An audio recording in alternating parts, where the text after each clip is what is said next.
कर्नाटक विधानसभा चुनाव के बाद अब बीजेपी और कांग्रेस इन दोनों का ही फोकस 5 राज्यों में शिफ्ट होने जा रहा है। ये 5 राज्य वो हैं जहां अब आने वाले समय में चुनाव होने हैं। इसमें हिंदी पट्टी के अहम राज्य मध्य प्रदेश, राजस्थान और छत्तीसगढ़, ये ऐसे 3 राज्य हैं जहां बीजेपी और कांग्रेस के बीच सीधा मुकाबला देखने को मिलेगा। इन तीनों ही राज्यों में एकमात्र मध्य प्रदेश है जहां अभी बीजेपी की सरकार है। बाकी राजस्थान और छत्तीसगढ़ यहां बीजेपी विपक्ष की भूमिका में है। बीजेपी की कोशिश है कि 2023 में वो तीनों राज्यों में फिर से सत्ता में काबिज हो सके, यानी कि मध्य प्रदेश में सरकार को दोहरा सके और छत्तीसगढ़ और राजस्थान में एक बदलाव ला सके। कर्नाटक के चुनाव परिणाम का सीधा असर मध्य प्रदेश की राजनीति पर भी पड़ना तय माना जा रहा है। 6 महीने बाद जो अधिकतम वक्त हो सकता है कि वहां चुनाव हो, यहां भी बीजेपी कमोबेश वैसे ही हाल में है जैसे कर्नाटक में थी। कर्नाटक की तरह मध्य प्रदेश में भ्रष्टाचार एक बड़ा मुद्दा है। शिवराज सरकार के मंत्रियों पर सबसे ज्यादा आरोप है। सरकार में अफसरशाही के दबदबे के अलावा पार्टी कार्यकर्ताओं और स्थानीय नेताओं की नाराजगी भी एक बेहद अहम मुद्दा है। शिवराज सरकार ढेर सारी लोक लुभावन घोषणाएं कर रहे हैं, लेकिन कई सारे सर्वे बता रहे हैं कि बीजेपी की हालत मध्य प्रदेश में इस वक्त खराब दिखाई दे रही है। मुख्यमंत्री के प्रति पार्टी के नेताओं में नाराजगी है और पार्टी के कार्यकर्ता भी सीएम से निराश दिख रहे हैं। इसका कारण क्या है? क्योंकि मध्य प्रदेश में शिवराज सिंह चौहान अपनी एक इमेज बताते हैं, वो अपने आप को मामा बताते हैं, वो लोगों के बीच सीधा संवाद करने में विश्वास करते हैं। फिर पार्टी के कार्यकर्ता क्यों दुखी हैं? इसका मुख्य कारण जो बताया जा रहा है वो है अफसरशाही, जिसके कारण कार्यकर्ताओं की सुनवाई नहीं हो रही है और अधिकतर फैसले राज्य में अफसर अपने विवेक से, अपने दिमाग से और खुद को जो सही लग रहा है वो बेहतर तरीके से कर रहे हैं। जो कार्यकर्ताओं के फीडबैक हैं या जो सिफारिशें हैं उस पर बहुत अमल होता मध्य प्रदेश में दिखाई नहीं दे रहा। दूसरी तरफ कहा जा रहा है कि बीजेपी हाईकमान लंबे समय से मध्य प्रदेश में सत्ता और संगठन में कई सारे बड़े बदलाव करने की तैयारी कर रहा है। अब इन तैयारियों को अमली जामा पहनाना थोड़ा मुश्किल हो सकता है। मुश्किल इसलिए क्योंकि चुनाव बेहद पास हैं। बीजेपी नहीं चाहती कि इस समय पर कोई ऐसा एक्सपेरिमेंट किया जाए, कोई ऐसा प्रयोग किया जाए जिसका नुकसान चुनावों में हो जाए। ये बात उन नेताओं के लिए राहत की बात हो सकती है जिन्हें मंत्रिमंडल से बाहर करने की आशंका थी। जिन नेताओं को ये डर था कि चुनाव में उनका टिकट कट जाएगा, वो भी थोड़ी बहुत राहत की सांस ले रहे हैं। हालांकि लिस्ट आने तक क्या होगा ये कोई नहीं जानता। बीजेपी नेतृत्व मध्य प्रदेश विधानसभा चुनाव में गुजरात वाला फॉर्मूला लागू करने की तैयारी कर रहा है। गुजरात में क्या किया था? गुजरात में बीजेपी ने एंटी इनकम्बेंसी से निपटने के लिए 40% सिटिंग विधायकों की जगह नए चेहरों को टिकट दिया था। इससे जो अधिकतर नाराजगी होती है वो दूर होती है। एक परसेप्शन जाता है, एक मैसेज जाता है कि ये एक फ्रेश सरकार है, नए चेहरे हैं, नई सोच के साथ आए हैं। और जो नाराजगियां होती हैं विधायकों से, क्योंकि वो विधायक को टिकट नहीं मिल रहा होता, वो उम्मीदवार नहीं होते, तो वो नाराजगी उस उम्मीदवारी के बदलने के साथ ही खत्म होती है, ऐसा पार्टियां मानती हैं। इस बीच में मध्य प्रदेश में शिवराज सरकार के मंत्रियों की आपसी कलह की भी मीडिया और मध्य प्रदेश के सियासी हलकों में खूब चर्चा है।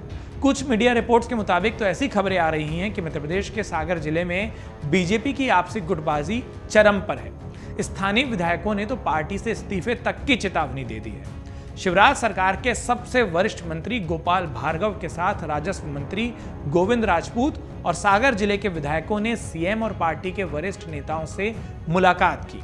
इस मुलाकात को लेकर कहा गया कि दोनों मंत्रियों ने नगरीय आवास मंत्री भूपेंद्र सिंह की शिकायतें की और इतनी नाराजगी जताई कि कह दिया कि अगर शिकायतें दूर नहीं हुई तो हम इस्तीफा तक दे देंगे। सागर जिले की रहली विधानसभा से लगातार 8 बार चुनाव जीतने वाले पीडब्ल्यूडी मंत्री गोपाल भार्गव का इस मामले में सफाई देते हुए एक बयान भी सामने आया। उन्होंने कहा कि मेरी सीएम और संगठन के वरिष्ठ पदाधिकारियों से चर्चा हुई थी, जिसमें संगठन और ऐसी सीटें जहां बीजेपी के विधायक नहीं हैं उनको कैसे जीता जाए इस पर बात हुई। मीडिया ने मेरी इस मीटिंग को और इस बातचीत को अलग तरीके से प्रकाशित किया है, अलग तरीके से सामने लाया है। उन्होंने कहा, मैं साल 1980 से बीजेपी में हूं और लगातार पार्टी की सेवा करता हूं। बीजेपी में मंत्री, विधायक या नेताओं में मतभेद नहीं है। आने वाले लोकसभा और विधानसभा चुनाव बीजेपी ही जीतेगी और अपना बहुमत राज्य में हासिल करेगी। कर्नाटक विधानसभा चुनाव के परिणाम के बाद मध्य प्रदेश के दल बदलू नेताओं की भी धड़कन बढ़ी हुई दिख रही है। ये एक और फैक्टर है। क्यों? क्योंकि कर्नाटक में कांग्रेस और जेडीएस छोड़कर बीजेपी में शामिल हुए आधे से ज्यादा विधायकों को चुनाव में हार का मुंह देखना पड़ा था। मध्य प्रदेश में भी मार्च 2020 में ज्योतिरादित्य सिंधिया के साथ 22 विधायक कांग्रेस छोड़कर बीजेपी में शामिल हो गए थे, जिसके कारण राज्य में सत्ता ही पलट गई थी। कमलनाथ की सरकार चली गई और शिवराज सिंह चौहान दोबारा मुख्यमंत्री बन गए। कर्नाटक के रिजल्ट के बाद इन नेताओं की घबराहट बढ़ी हुई लगती है। सिंधिया समर्थक विधायक कई चुनौतियों से जूझते नजर आ रहे हैं। एक तरफ क्योंकि पिछली बार ये कांग्रेस के टिकट पर थे, जनता ने इनके चेहरे के साथ साथ कांग्रेस पर विश्वास जताया था। अब वो जो फीडबैक है वो नेगेटिव हो चुका है, वो नकारात्मक माहौल में बदल चुका है। तो बीजेपी में भी सिंधिया समर्थक विधायकों के लिए काफी सहजता नहीं है। जो पुराने कार्यकर्ता हैं बीजेपी के, वो अब तक इन नेताओं को पूरी तरीके से अपना नहीं पाए हैं। पार्टी फोरम पर भी इन्हें लेकर असंतोष सार्वजनिक रूप से मुखर होता हुआ दिखता है।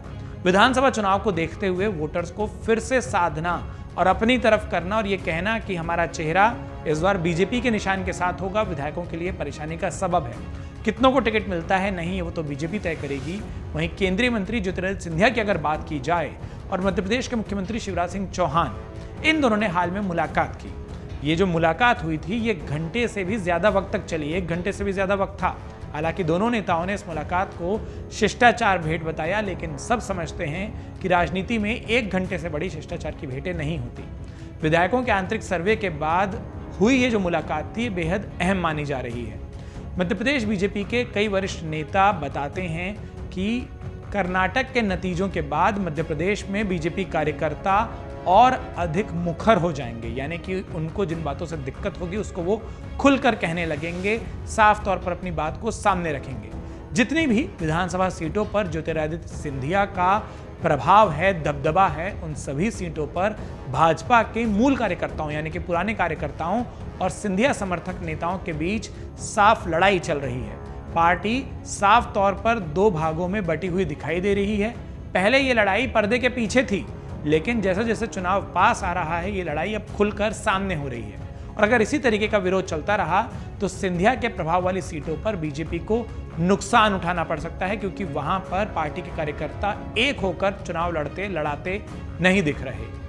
कांग्रेस से बीजेपी में शामिल हुए सिंधिया के जो समर्थक हैं वो आज भी सिंधिया के समर्थक ही पहले माने जाते हैं, जबकि बीजेपी में संगठन महत्वपूर्ण होता है, नेता महत्वपूर्ण नहीं होते। इसलिए कहा जाता है कि बीजेपी जो तय करेगी वो होता है। लेकिन सिंधिया समर्थक खुलेआम ये कहते हैं कि उनके लिए उनका नेता सबसे ज्यादा महत्वपूर्ण है। सिंधिया समर्थकों के बयान बीजेपी के आधार पाठ्यक्रम के खिलाफ हैं, यानी जो बीजेपी जिस तरीके से काम करती है उसके खिलाफ है। और यही कारण है कि सिंधिया समर्थक और बीजेपी के जमीनी कार्यकर्ताओं के जो गैप हैं, जो मतभेद हैं, वो अब खुलकर दिखने शुरू हो गए हैं।